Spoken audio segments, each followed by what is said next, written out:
कल्पना कीजिए, अनंत और गहरे अंधकार में तैरता हुआ एक छोटा सा नीला ग्रह। यह कोई साधारण ग्रह नहीं है। यह है पृथ्वी, हमारा घर, हमारी माता और आज तक ज्ञात ब्रह्मांड का एकमात्र ग्रह जहां जीवन संभव है। लाखों तारों, असंख्य आकाश गंगाओं और असीम ब्रह्मांड के बीच पृथ्वी कैसे बनी इतनी विशेष? आज हम जानेंगे पृथ्वी के जन्म से लेकर आज तक की पूरी कहानी। पृथ्वी का जन्म आज से लगभग 4.5 अरब वर्ष पहले जब सूर्य का निर्माण हुआ। उसके चारों ओर गैस, धूल और पत्थरों का विशाल बादल फैला हुआ था। इसी बादल से धीरे धीरे ग्रहों का निर्माण हुआ। उन्हीं में से एक था पृथ्वी। शुरुआत में पृथ्वी आग का गोला थी, हर ओर उबलता हुआ लावा, अत्यधिक तापमान और कोई वायुमंडल नहीं। ये पृथ्वी जीवन के लिए पूरी तरह अनुपयुक्त थी। उल्का पिंडों और धूमकेतुओं की वर्षा। लाखों वर्षों तक उल्कापिंड और धूमकेतु पृथ्वी से टकराते रहे। इन टक्करों से पृथ्वी की सतह बदलती रही। धूमकेतुओं के साथ पृथ्वी पर आया जल। ये जल ही भविष्य में जीवन की नींव बनने वाला था। महासागरों का निर्माण। जैसे जैसे पृथ्वी ठंडी हुई, जल वाष्प बनकर बादलों में बदला। हजारों वर्षों तक मूसलाधार वर्षा होती रही। धीरे धीरे महासागर बने, नदियां बहीं और पृथ्वी ने नीला रंग धारण किया।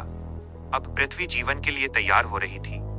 पृथ्वी पर पहला जीवन महासागरों की गहराइयों में जन्म हुआ। सबसे सरल जीवन का सूक्ष्म जीव, बैक्टीरिया और एक कोशिकीय जीव, यही थे पृथ्वी के पहले निवासी।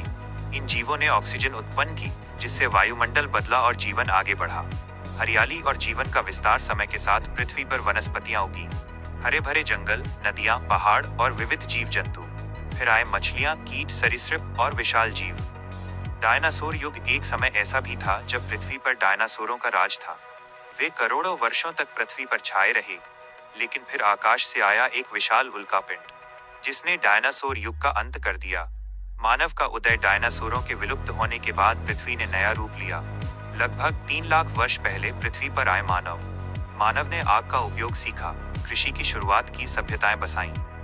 धीरे धीरे मानव ने विज्ञान, तकनीक और ज्ञान का विकास किया। आधुनिक पृथ्वी। आज पृथ्वी पर ऊंची इमारतें हैं, बड़े शहर हैं, उपग्रह अंतरिक्ष में घूम रहे हैं। मानव चंद्रमा तक पहुंच चुका है और मंगल की ओर बढ़ रहा है। लेकिन इसी विकास के साथ पृथ्वी को नुकसान भी पहुंचा है। पृथ्वी का संतुलन। पृथ्वी का हर तत्व एक दूसरे से जुड़ा है। वन, महासागर, वायुमंडल, जलवायु।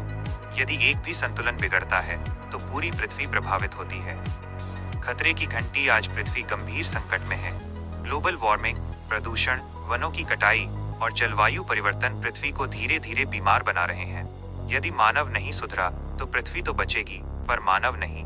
आशा की किरण। अभी भी समय है पेड़ लगाने का, जल बचाने का, प्रकृति के साथ संतुलन बनाने का।